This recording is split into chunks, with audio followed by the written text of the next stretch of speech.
ఇప్పుడు పవన్ కళ్యాణ్ గారు జనసేన పార్టీ సభ్యత్వం అనే పేరుతో 400 నొక్కేస్తున్నారు ప్రజల దగ్గర నుంచి. మరి దీన్నేమి పేటీఎం అంటారా మీ అందరికీ? పాపం 400 రూపాయల సభ్యత్వం పేరుతో నొక్కేస్తున్నాడు రా. పేటీఎం దగ్గరంటే ఆంధ్రప్రదేశ్లో మన పవన్ కళ్యాణ్ గారే కదా.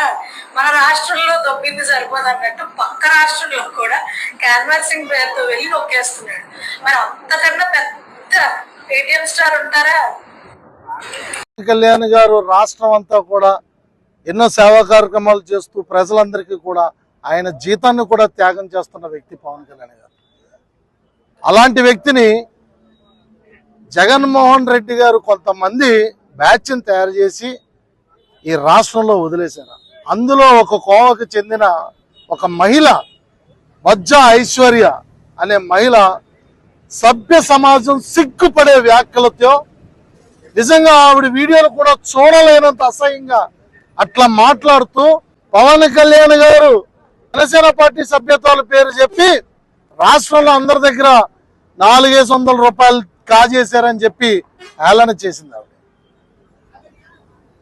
నిజంగా జనాల్ని తప్పుదోవ పట్టిస్తూ ఆయన దొంగగా చిత్రీకరిస్తూ సుమారు 20 లక్షల పైన ఈ రాష్ట్రంలో జనసేన పార్టీ సభ్యత్వాలు ఉంటే ఆయన అన్నింటిలో 400 రూపాయలు 80 కోట్ల రూపాయలు కాజేసినట్టుగా వ్యాఖ్యలు చేయడం చాలా బాధాకరం.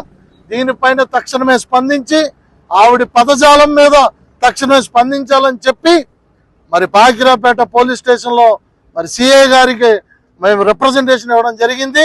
తక్షణమే దానిపైన ఎఫ్ఐఆర్ వేస్తామని చెప్పడం జరిగింది. ఖచ్చితంగా దీనిపైన చర్యలు తీసుకుంటారు.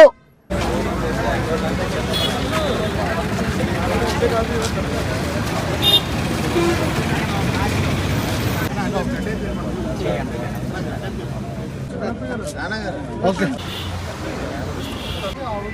సాక్షాత్ వీడియోలో మాట్లాడుతున్నారు.